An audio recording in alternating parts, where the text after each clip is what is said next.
गरीबों के लिए सरकार नहीं है, ये सिर्फ पूंजीपतियों के लिए सरकार है। जो सत्ता में बैठे वो कर रहा था, करवा रहे थे, तभी तो बिरयानी खाने जा रहे थे। ऐसी बिरयानी मुफ्त में थोड़े मिलता है। वो नहीं चाहते तो इसलिए तो देश आज सिर्फ जुमलों पर चल रहा है, फाइलों में घूम रहा है। ये उनका एक सपना है और सपने हमेशा साकार नहीं हुआ करते। ये वो सपना है जो दिन में देखा जा रहा है, सपने साकार नहीं हुआ करते। आज देश के हालात बदल गए हैं। मोदी सरकार, बीजेपी सरकार और आरएसएस ने जिस तरह से देशवासियों को मजबूर कर दिया है कि उनको खदेड़ दिया जाए, ये वही समय चल रहा है और इसका रिजल्ट 24 में ज़रूर मिल जाएगा। सपना देखा आपने? वही सपना दिखाने का मोदी जी काम करते हैं। नमस्कार, मैं ब्यूटी गिरी और अभी हम मौजूद हैं दिल्ली के जंतर मंतर पर, जहां आरटीआई के कार्यकर्ता एक्टिविस्ट जो है वो लोग प्रदर्शन कर रहे हैं, क्योंकि आरटीआई जो कानून है 2005 में आया था और ये इसमें अधिकार दिया गया था कि आम जनता जो है कोई भी सरकार से सवाल पूछ सकता है, कोई भी नीति जो है कहाँ तक चल रही है, उसके पैसे कहाँ गए, इन सारी चीज़ों का की जानकारी लेने का अधिकार दिया गया था आम जनता को। लेकिन वो जो है अब वो कानून ख़त्म होता हुआ जा रहा है और अधिकार नहीं दिया जा रहा है। यहाँ पर एक पोस्टर देख पा रहे होंगे जो इसमें दर्शाया गया है, ये सभी राजनीतिक दल हैं और वो आरटीआई कार्यकर्ता हैं। ये आपस में भले ही लड़ते हो, लेकिन जब आरटीआई की बात आती है तो सब एकजुट होकर आरटीआई से लड़ने लग जाते हैं। नीचे लिखा भी है, हम देश के लिए एक साथ नहीं खड़े हो सकते हैं, लेकिन आरटीआई के खिलाफ हम सब एक साथ हो जाएंगे। क्या कुछ कहना चाहेंगे आपके प्रोटेस्ट के बारे में, जो आरटीआई के कानून के लिए आप कर रहे हैं, क्या कुछ कहेंगे? देखिए, सूचना का अधिकार कानून 2005 में आया और ये कानून एक ऐतिहासिक कानून है जो करदाताओं को, यहाँ के नागरिकों को ये एहसास कराता है कि डेमोक्रेटिक मुल्क में, किसी भी लोकतांत्रिक देश में एक नागरिक की हैसियत और उसकी ताकत क्या है। आरटीआई आने से जब हमने सूचना का अधिकार कानून का इस्तेमाल किया, तब से ये एहसास हुआ कि नागरिक जहां एक तरफ वोट देता है 5 साल में, वहीं आरटीआई का इस्तेमाल एक दिन में बहुत जगह पे कर सकता है। और ये ताकत, ये पावर सूचना के अधिकार कानून के बाद मिली, जो लोकतंत्र में, लोकतांत्रिक देश में रहने का एहसास कराती रही है। लेकिन जब से मोदी सरकार आई, वो लगातार लोकतांत्रिक तरीकों को और लोकतंत्र को कमज़ोर कर रही है। इसी क्रम में किस तरीके से कमज़ोर कर रही है? जैसे सूचना के अधिकार कानून में जो पावर्स थी आरटीआई कार्यकर्ताओं को, वो धीरे धीरे स्टेट के ज़रिए खिंचवाई गई और खुद कानून पिछले दिनों ला कर के मोदी सरकार ने आरटीआई की धार को कुंद किया। नतीजा ये हुआ कि जो पहले इन्फॉर्मेशन हमें मिल जाया करती थी, आज वो इन्फॉर्मेशन हमें नहीं मिलती। पीएम केयर फंड में कितना जनता का पैसा जमा है, ये जानने के लिए आरटीआई का इस्तेमाल जब हुआ, तब सरकार ने जानबूझकर इसकी धार को कुंद किया और पीएम केयर फंड में कितना पैसा जमा हुआ, इस तरह के सवालों पे विराम लगाने के लिए, अपनी लूट और बेईमानी को मोदी सरकार ने रोकने के लिए सूचना के अधिकार कानून की धार को कुंद किया, जिसका सूचना का अधिकार बचाओ आंदोलन, सूचना का अधिकार बचाओ अभियान पूर्ण रूप से सरकार की इस नीति, इस चाल, इस पॉलिसी, इस हरकत की निंदा करता है, कड़े शब्दों में बरतरसना करता है। और हम राष्ट्रपति से ये डिमांड करते हैं कि राष्ट्रपति सूचना का अधिकार कानून में जो व्यवस्था दी गई थी उनको लागू करें, बल्कि सिर्फ लागू ना करें, सूचना के अधिकार कानून की धार को तेज करें, क्योंकि ये एकमात्र ऐसा साधन है, ऐसा कानून है जो करप्शन को, लूट को, भ्रष्टाचार को ख़त्म करने के लिए कारगर औजार है। एक बात बताइए, आप राष्ट्रपति से मांग कर रहे हैं, राष्ट्रपति एक महिला है, आदिवासी हैं। मध्य प्रदेश में जिस तरीके से खबर आई है मूत्र विसर्जन का, आदिवासी होने के कारण उनको मंदिर नहीं जाने दिया गया। मणिपुर में महिलाओं को नंगा करके जिस तरीके से घुमाया गया, किसी भी एक मुद्दे पर राष्ट्रपति बोलते हुए नजर नहीं आई है। इतना होने के बावजूद आपकी बातें कैसे सुन लेंगे वो? हमारा काम है कुर्सी को सलाम करना। राष्ट्रपति की जो कुर्सी है वो देश की माँ है, देश की बाप है। अगर राष्ट्रपति उस पर कोई भी व्यक्ति राष्ट्रपति होकर के बैठ जाए, काम ना करे, तो ये उसकी अपनी चीज़ों पर निर्भर करता है। लेकिन चूंकि संविधान में, कानून में ये बहुत बड़ा एक पद है और ये संविधान के रक्षक हैं, तो हम उस रक्षक पद के लिए बात कर रहे हैं। महामहिम जो है वो क्यों नहीं बोलती किसी भी बात? ये इसका सवाल का जवाब महामहिम स्वयं देंगे, बट उनको बोलना चाहिए चूँकि वो संविधान की रक्षक हैं, वन मैन आर्मी है राष्ट्रपति, तो राष्ट्रपति को बोलना चाहिए। क्यों नहीं बोलती, इसका जवाब उनके पास होगा। जो अमित शाह है वो संसद में चिल्ला रहे हैं कि गठबंधन से कुछ नहीं होगा, आएगा मोदी ही। क्या कहते हैं आप इस पर? ये उनका एक सपना है और सपने हमेशा साकार नहीं हुआ करते। ये वो सपना है जो दिन में देखा जा रहा है, सपने साकार नहीं हुआ करते। आज देश के हालात बदल गए हैं। मोदी सरकार, बीजेपी सरकार और आरएसएस ने जिस तरह से देशवासियों को मजबूर कर दिया है कि उनको खदेड़ दिया जाए, ये वही समय चल रहा है और इसका रिजल्ट 24 में ज़रूर मिल जाएगा। अच्छे दिन के तमाम सबूत गिना रहे हैं। अब वो पहेलियों में तो उनका तरीका है काम करने का, वो तो बेचारे हाउस में भी नहीं बोल पाते, कुछ का कुछ उनके मुंह से निकलता है। सिर्फ हम इस पर तबसरा या टिप्पणी करने के बजाय सिर्फ हंस सकते हैं, जोर जोर से हंसा जा सकता है। हास्यास्पद हो गया है। बिल्कुल, जब पार्लियामेंट में अमित शाह बोलते हैं तो हमें बहुत मनोरंजन होता है, खूब हंसते हैं हम धमाके से, और छोटे छोटे बच्चे भी हंसते हैं कि अब देखो टंग कहाँ स्लिप होगी इनकी। काम की बातें नहीं होती है। काम की बातें कहाँ होती है? काम की बातें होती तो जंतर मंतर पे ये जितने सारे प्रदर्शन हो रहे हैं ये नहीं होते। ये इस बात की दलील है कि आप लोकतंत्र को कमज़ोर कर रहे हैं, आप काम नहीं कर रहे। मजबूरन लोग जो अपना काम वाम छोड़ छाड़ करके पैसा खर्च करके जंतर मंतर पे आते हैं, उनको आने की क्या ज़रूरत है फिर जब काम हो तो? क्या अब लोकतंत्र खत्म होकर तानाशाही की ओर देश बढ़ रहा है? बिल्कुल बिल्कुल, लोकतंत्र पर तो ग्रहण लग चुका। हम पार्लियामेंट की कार्रवाई देखते हैं, कोर्ट की, अदालतों की कार्रवाई देखते हैं, स्टेट गवर्नमेंट की, सेंटर गवर्नमेंट की, उनके कार्यालयों की जो काम काज देखते हैं, उससे ये लगता है कि लोकतंत्र को 80% ख़त्म कर दिया गया।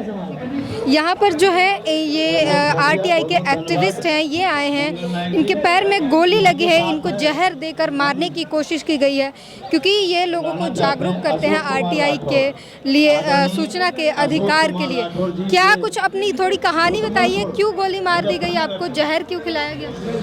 मैंने 1.25 साल के बाद FIR दर्ज करवाया था मारपीट का, और BPL गरीबों का बंद नहीं था, अमीरों का था, उसको मैंने बंद करवाया था। इसलिए वार्ड पार्षद का बेटा मुझे गोली मार दिया था।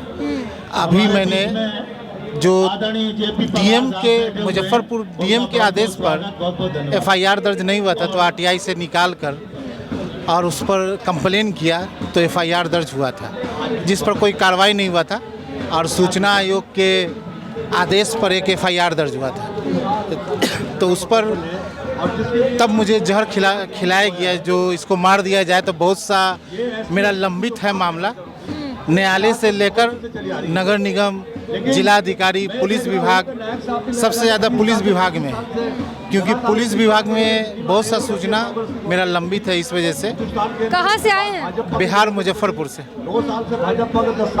आपको मार कर जो है उन लोगों को क्या मिलता है? ये कि बहुत सा जो मैंने सूचना मांगा, बहुत सा भ्रष्टाचार उजागर कर रहा हूँ, तो उस पर वो रोक लग जाएगा, क्योंकि कोई मेरे बात तो कोई लड़ने वाला होगा नहीं आवेदन पर। इस वजह से अभी मैंने कुछ दिन पहले IG महोदय को भी 25,000 रुपये फाइन लगवाया है। DM के भी एक कार्यालय में मैंने 25,000 रुपये फाइन लगवाया था, विभागीय कार्रवाई भी। इसलिए सब सोचता है कि इसको मार दिया जाए, सूचना बहुत मांगता है। आप भी बाकी लोगों की तरह चुपचाप घर में ऑफिस जाते, काम करते, रोटी खाते, सो जाते, आप इतना एक्टिविस्ट क्यों बन रहे हैं? तभी तो गोली मार रहे हैं आपको। एक्टिविस्ट इसलिए बन रहे हैं कि जो हम इस देश के नागरिक हैं, हम तो अपना काम कर ही रहे हैं, खा भी रहे हैं, लेकिन एक गरीब को एक उसका हक मिल जाए। सरकार जो योजना बनाने में जो बनाती है, जो करोड़ों रुपए प्रचार प्रसार में लगा देती है, उस प्रचार पर जो वो योजना जनता तक पहुंचती कि नहीं, इसके बारे में जानना है। तो सरकार जो है मोदी सरकार वो गरीबों की ही सरकार मानी जाती है। गरीबों के लिए सरकार नहीं है, ये सिर्फ पूंजीपतियों के लिए सरकार है। गरीबों के लिए योजना बनती है, उसका प्रचार प्रसार भी होता है, तो कौन करता है? तो अमीरे लोग कर रहे हैं, उन्हीं की एजेंसी है, और गरीब को कोई योजना लाभ मिलती ही नहीं।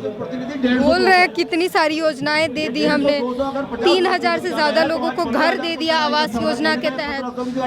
आप एक जहां बोल रहे हैं वो दे वो RTI डालिए और पता कीजिए कि उसे मिली है या नहीं मिली। फिर RTI पे आ रहे हैं, RTI के कारण ही आपकी दुर्दशा हो आप गई है। जब बोल रहे हैं कि भाई मोदी जी बहुत अच्छा योजना बना रहे हैं, तो ये एक योजना के बारे में पूछिए ना, उनकी ताकत है तो एक आवेदन पर दे दें। जब वो योजना सही चल रहा है, जनता तक आ रहा है, और जो अधिकार मिला है कांग्रेस के ज़माने में, जो अधिकार आम आदमी को मिला है वो तो सही से लागू कर दें। जब पाक साफ है हमारे मोदी जी, तो कम से कम मोदी जी वो योजना को जनता तक पहुंचाए, एक वेबसाइट पर रखे कि हम इतना आदमी। वो नहीं चाहते ना कि उनको भी गोली लगे और जहर खिला दिया जाए। तो वो नहीं चाहते, तो इसलिए तो देश आज सिर्फ जुमलों पर चल रहा है, अब फाइलों में घूम रहा है, अब फाइलों में दब के रह रहा है। कह रहे हैं देश का विकास हो रहा है, आप कह रहे फाइलों में घूम रहा है। बहुत विकास हो रहा है, इतना विकास हो रहा है, इतना विकास हो रहा है, गड्ढे में जो रोड में गड्ढे होते थे, गड्ढे में रोड है। इंफ्रास्ट्रक्चर बेस्ट हो गई है मोदी की सरकार। वो सिर्फ फाइलों में जो अभी वीडियो साझा कर रहे हैं, जो सुधांशु त्रिवेदी हैं, वीडियो साझा कर बोल रहे हैं कि सबसे अच्छी है। उनसे हकीकत तो मालूम करे जमीन पर, वो अच्छी होती तो कहीं सरकार ये अच्छी होती तो सिर्फ एक आवेदन पर पब्लिक को पता चल जाता, लेकिन पता चलता कहाँ। इसलिए धरना प्रदर्शन करना पड़ता है। मोदी जी खुद ही आके सारा हिसाब दे देता है ना, प्रेस कॉन्फ्रेंस ये मीडिया पे आके। अरे मीडिया पर तो आते हैं, मीडिया आज है क्या?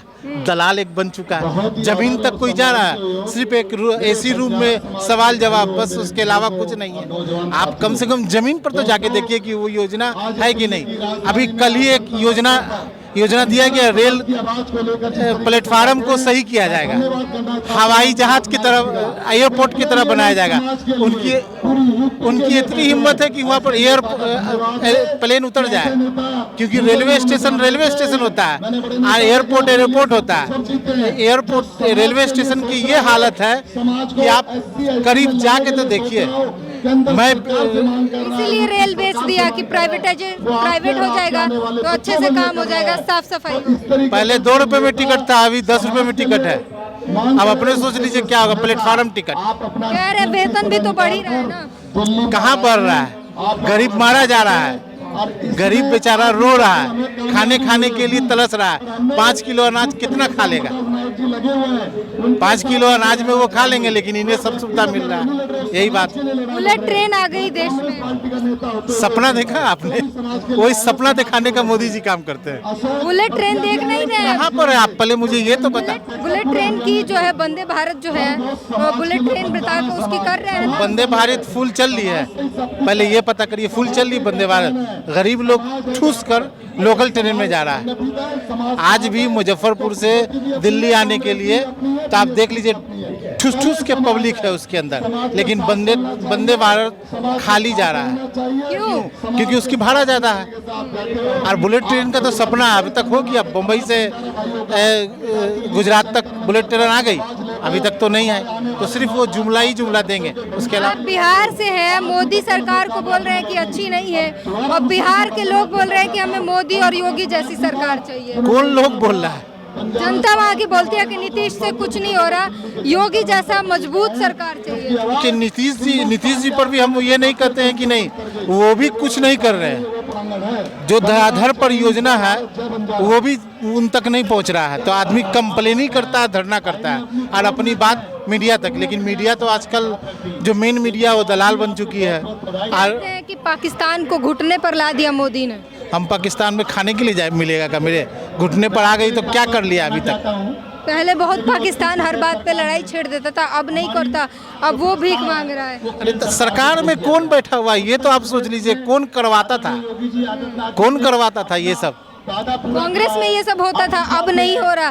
पाकिस्तान अपनी औकात पे आ गया है। कर कौन रहा था? कर कौन रहा कौन कर रहा था? करवा कौन रहा था? जो सत्ता में बैठे वो कर रहा था, करवा रहे थे, तभी तो बिरयानी खाने जा रहे थे। ऐसी बिरयानी मुफ्त में थोड़े मिलता है। बिरयानी खाने के लिए जो गए हैं, कैसे गए? आप मोदी जैसे राष्ट्रभक्त पर आरोप लगा रहे हैं। अरे राष्ट्रभक्त होते तो जनता के लिए सोचते हैं, जनता के लिए सोच कहाँ रहे हैं? जनता के मोदी लिए पर सवाल उठाने का मतलब देश के ऊपर सवाल उठाने जैसा है। अरे ये जो पागल लोग हैं ना, जो देशद्रोही है, वही कहते हैं सरकार से सवाल किया जाता है और सरकार को जवाब देना पड़ता है, लेकिन वो सवाल सुनती कहाँ है और ना जवाब दे पाती है। ये है जो साफ तौर पर इनका कहना है। जिस तरीके से आप देख पा रहे होंगे, इनको गोली लगी है, इनको स्लो पॉइजन दिया गया था, क्योंकि ये लोगों को जागरूक करते थे। ये जागरूक करने का काम करते हैं, लोगों को उनके हक अधिकार के बारे में उन्हें बताने का काम करते हैं और सरकार की जो भी कुरीतियां हैं उस पर सवाल उठाते हैं।